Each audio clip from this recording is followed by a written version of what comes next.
PM Modi ने बुधवार को नालंदा यूनिवर्सिटी का राजगीर कैंपस राष्ट्र को समर्पित किया। उनके साथ बिहार के मुख्यमंत्री नीतीश कुमार, राज्यपाल राजेंद्र विश्वनाथ अरलेकर समेत 17 देशों के राजदूत और नालंदा विश्वविद्यालय के छात्र मौजूद रहे।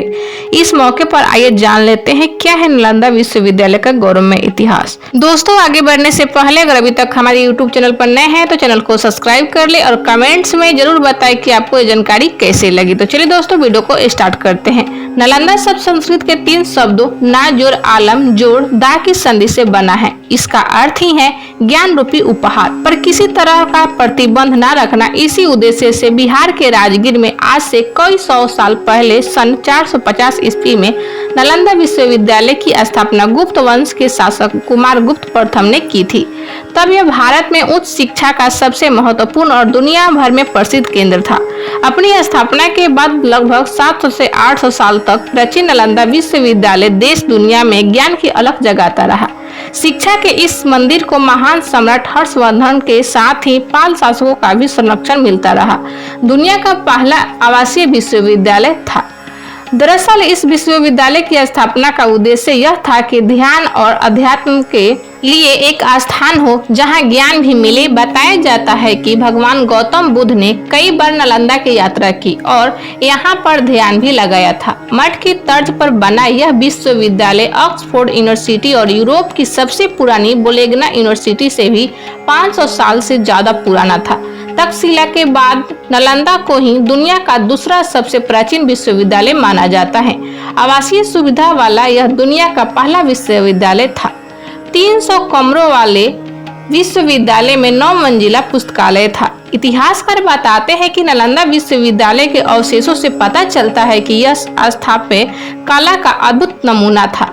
इसमें 300 कमरे और 7 बड़े बड़े कक्ष थे। इसमें काफी बड़ा पुस्तकालय जिसका नाम धर्मगुंज था, जिसका मतलब है सत्य का पर्वत। 9 मंजिला इस पुस्तकालय में 3 हिस्सा थे जिन्हें रत्नरंजक, रत्नधादी और रत्न सागर नामों से जाना जाता था।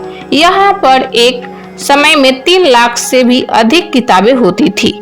रहना, खाना और पढ़ना सब कुछ मुफ्त था। इस विश्वविद्यालय में प्रवेश के लिए विद्यार्थियों का चयन मेरिट के जरिए होता था और इसका रहना, खाना और पढ़ाई सब कुछ निःशुल्क होती थी।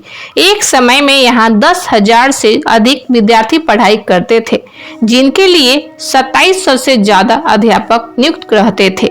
यहाँ भारत के अलावा कोरिया, जापान, तिब्बत, चीन, ईरान, इंडोनेशिया, ग्रीस, मंगोलिया समेत कई अन्य देशों के छात्र भी पढ़ने के लिए आते थे। यहाँ सहित ज्योतिष शास्त्र, साइकोलॉजी, एस्ट्रोनॉमी, कानून विज्ञान, युद्ध कौशल, इतिहास, गणित, architecture, language, science, economics, medicine समेत कई विषयों की पढ़ाई होती थी। इसके पूर्व छात्रों में इतिहास की कई हस्तियां शामिल है, जिनमें महान सम्राट हर्षवर्धन, पाल वंश के शासक धर्मपाल, वसुबंधु, धर्मकीर्ति, आर्यवेद और नागार्जुन के नाम शामिल है। हेनसंग और इत्संग ने खोजा था इतिहासकार।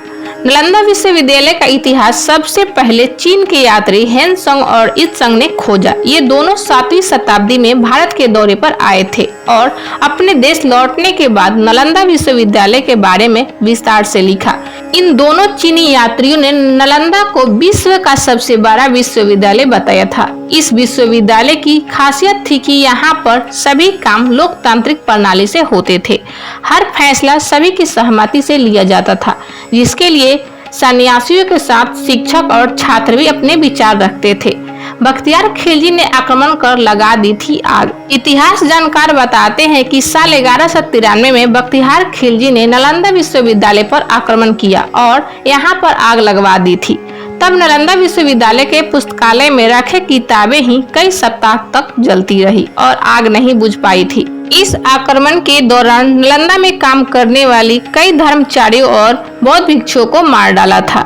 विशाल दीवार से घिरा था पूरा परिसर।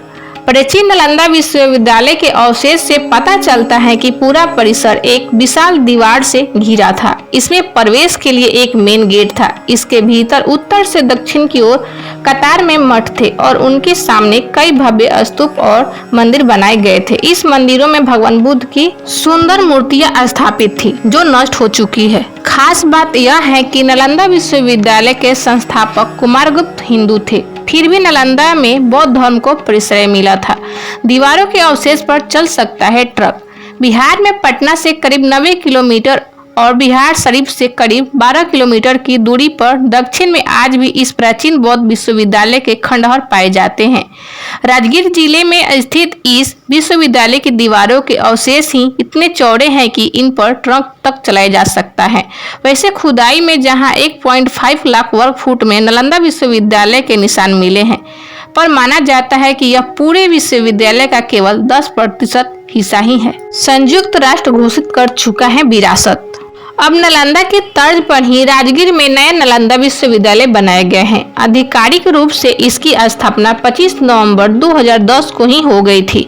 इससे पहले नालंदा विश्वविद्यालय के फिर से उद्धार का प्रस्ताव तत्कालीन राष्ट्रपति डॉक्टर APJ अब्दुल कलाम ने साल 2006 में बिहार की विधानसभा में रखा था। साल 2016 में ही प्राचीन नालंदा विश्वविद्यालय के खंडहरों को संयुक्त राष्ट्र विरासत स्थल घोषित किया जा चुका है। तो दोस्तों, जानकारी अच्छी लगी तो वीडियो को लाइक करें, ज्यादा से ज्यादा शेयर करें। चैनल पर नए हैं तो चैनल को सब्सक्राइब करें और कमेंट्स में जरूर बताएं कि आपको ये जानकारी कैसी लगी।